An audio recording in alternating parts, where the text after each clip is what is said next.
السلام علیکم۔ حضرت لوط علیہ السلام حضرت ابراہیم علیہ السلام کے بھائی ہاران بن تارخ کے بیٹے تھے، جسے آزر بھی کہتے ہیں۔ حضرت لوط علیہ السلام اپنے چچا حضرت ابراہیم علیہ السلام کی اجازت اور حکم سے سرزمین غور زغر کے ایک شہر سدوم میں جا کر آباد ہو گئے تھے۔ سدوم اس علاقے کا مرکزی شہر تھا، جس کے مضافات میں کئی دوسری بستیاں، چراگاہیں اور چھوٹے چھوٹے شہر بسے ہوئے تھے۔ سدوم کے لوگ علاقہ بھر میں فاجر و فاسق اور اللہ تعالیٰ کی قدرتوں اور دین کے منکر تھے۔ نہ تو ان کے اجتماعی طور طریقے اچھے تھے اور نہ ہی انفرادی کردار بہتر تھے۔ وہ مردوں سے بد فعلی کرتے اور عورتوں کے قریب بھی نہ جاتے، جن سے نکاح کرنے کا اللہ تعالیٰ نے صالحین کو حکم فرمایا ہے۔ حضرت لوط علیہ السلام نے انہیں اللہ وحدہ لا شریک کی عبادت کی دعوت دی اور انہیں گناہوں اور فحش کاموں سے روکا۔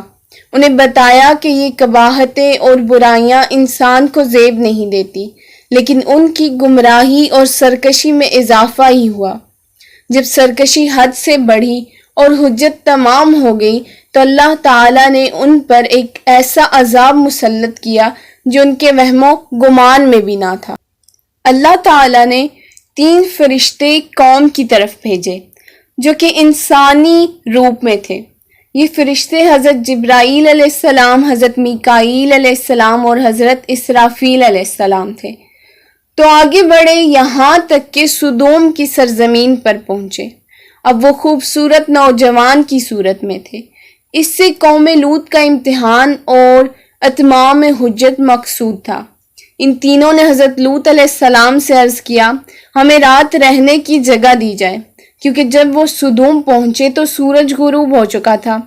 حضرت لوط علیہ السلام کو یہ اندیشہ ستانے لگا کہ انہی میں نہیں ٹھہراؤں گا تو یہ بیچارے کسی اور کے ہاں ٹھہرنے پر مجبور ہوں گے، کیونکہ حضرت لوط علیہ السلام انہیں انسان سمجھ رہے تھے۔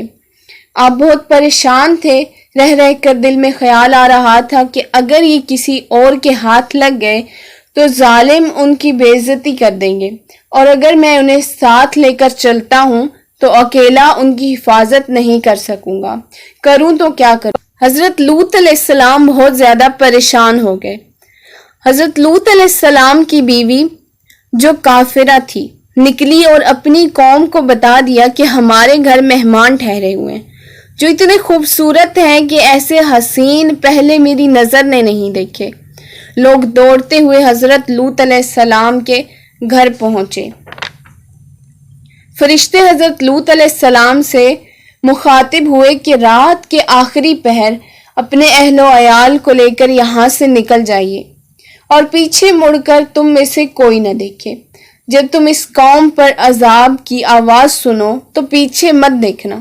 اللہ تعالیٰ نے حضرت لوط علیہ السلام کو یہ بھی بتا دیا کہ آپ کے گھر والوں کے پیچھے چلنا آپ۔ پھر حضرت جبرائیل علیہ السلام نے پر کے ایک کنارے سے ان بستیوں کو بنیادوں سے اکھیڑا جو تعداد میں 60 تھیں اور جن میں کئی قبیلے آباد تھے۔ بعض علماء کرام کہتے ہیں کہ ان میں 400 آدمی بستے تھے۔ ایک قول یہ ہے کہ ان بستیوں کے مکینوں کی تعداد 4000 تھی۔ ان میں جو حیوانات تھے اور مضافات کے کھیت، کھلیان اور میدان سب کو یکبارگی اٹھا لیا گیا اور آسمان تک بلند کیا گیا، حتیٰ کہ فرشتوں نے ان کی مرغیوں کی آوازیں سنی اور کتوں کا بھونکنا سنائی دینے لگا۔